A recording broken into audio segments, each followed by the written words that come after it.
Hi guys! Welcome to my review of Once Upon a Time episode 516, Our Decay. I really enjoyed this episode, and I think that is probably because of the amount of Rebecca Mader that was in this episode.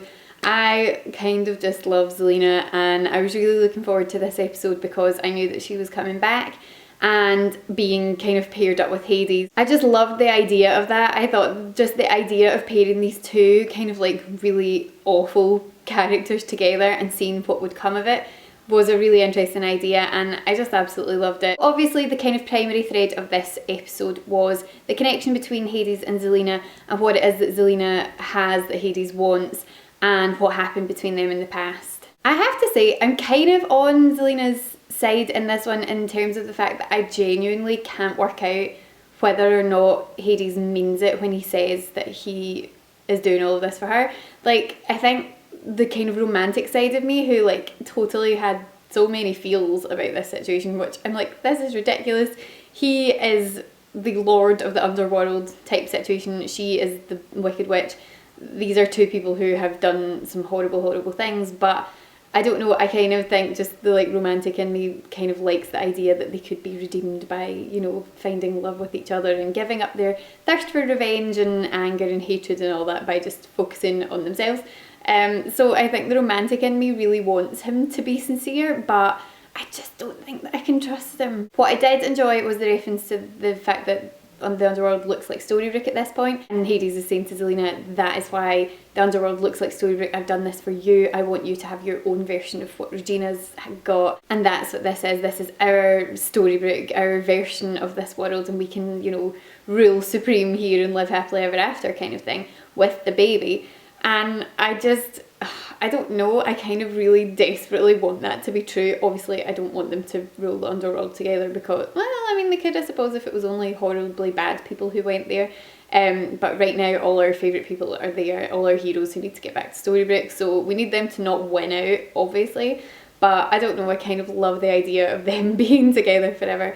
It's sort of really cute, and I enjoyed a lot of the lines between Hades and Zelina. There's just like an unbelievable amount of sass in this episode. I feel like there's an unbelievable amount of sass in this season, like 5B so far. I think because we've got Zelina has just come in there and we've got Cruella back, and you know, Regina's always got something sassy to say. I just feel like there's been so many amazing lines so far this season. At this point though, as I say, I don't know whether I feel like I can trust Hades. Let me know in the comments down below what you think. Do you think he's sincere, or do you think that he is manipulating Zelina to get the baby? Speaking of the baby, Rebecca Mader made me cry. Like Bex is an amazing actress in general, but in that scene where she decided, like, she finally realised that the baby's life was at risk and that she was endangering her daughter's life, and she said to Regina and Robin, look, you have to take her and take her away from me, and I'm, you know, I can't protect her. I thought I could, but I can't. You have to take her. And she just broke down. I was like, I started to cry, and I really didn't expect to get that reaction from Zelina of all characters, but I just thought that was such a nicely done scene. It was so heartbreaking because she'd gone from her usual antics in that episode where she's always, you know, trying to be one step ahead of everyone else and trying to win over Regina and try and beat everyone else, to just kind of admitting defeat, and like, and in that admission of defeat she's losing her child, and oh, it was just really sad. Sticking with the baby thread, I really enjoyed the Belle and Rumpel reunion moment, and I think it kind of was exactly what it needed to be, because you had that just tiny glimmer of hope in that moment that Belle realised that she was pregnant, and then it's just all kind of like ripped away from her because Rumpel, of course, has become the Dark One again, and that then becomes her sole focus. Is all she can think of is the fact that he's lied to her and that he's gone back to that place that he was in before, the person that he was before, and she just can't cope with that, which I totally understand. But at the same time, you were sort of like, this is such a shame that you don't get to celebrate the fact that you're going to be parents because you're so fixated on the fact that he's the Dark One. I did quite like though that he didn't try and make any excuses for himself, and that he basically just said, I mean, I'm really angry at him this season so far, obviously, with all of the stuff that's happened so far. Like all the stuff that happened in 514 with Mila and with Emma and Hook and getting rid of the boat and all that. I can't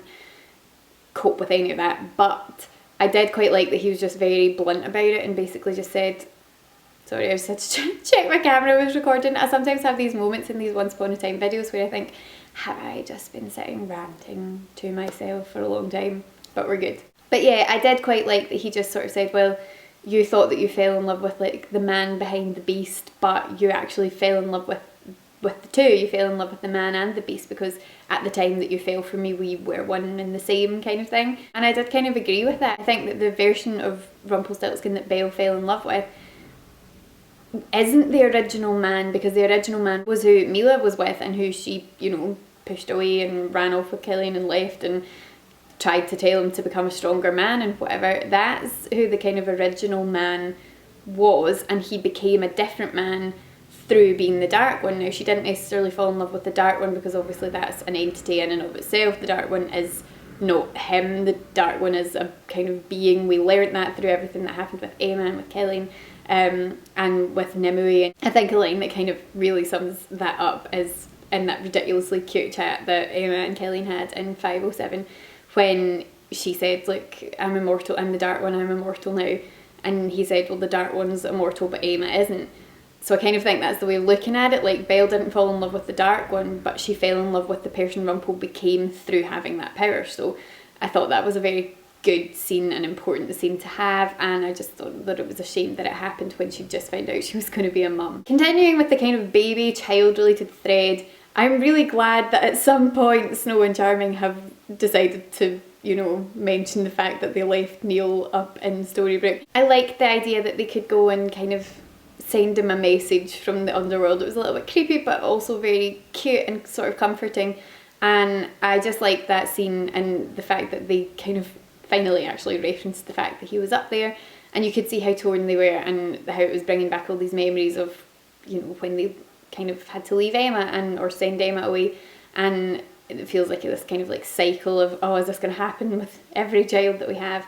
But yeah, I thought that that was a really nice scene, and I like that they brought in sort of just random people we didn't know from the underworld, some guy who they asked in the queue, do you know how this works?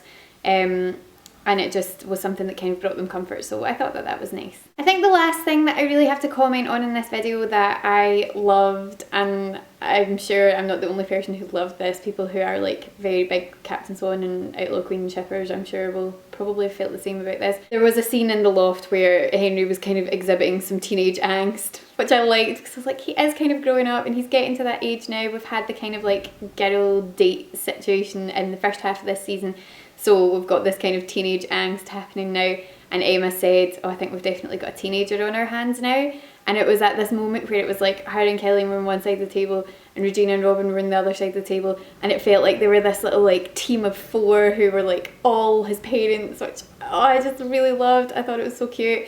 I enjoyed the fact that Killian was kind of laughing in the background at like Henry's dramatic teenage storming off. The main parents in this situation are and always will be his mums, so it's going to be Emma and Regina. They're always going to be the kind of the ones who actually have to deal with the very hands-on parenting, but I just really like the idea of like the four of them approaching this kind of difficult teenage angst situation as like this little team of four. I really like that. I just love both of these pairings. You know that like my Captain Swan feels are ridiculously off the scale, but I love Robin and Regina too. I think that they're a great couple and I really hope they don't do anything to ruin that. So anyway, I'm going to leave it there. I think that I have covered everything that I needed to cover at this point. Let me know in the comments down below what you thought of 516. If you enjoyed this review, do give it a thumbs up and remember to hit subscribe if you want to catch my next review. Thanks so much for watching, guys. I hope you're having a lovely day and I'll speak to you again soon. Bye! He viewed Liam as this hero that he could never live up to, and now finding out that it wasn't quite like that, he's kind of let himself off the hook. You know what I mean?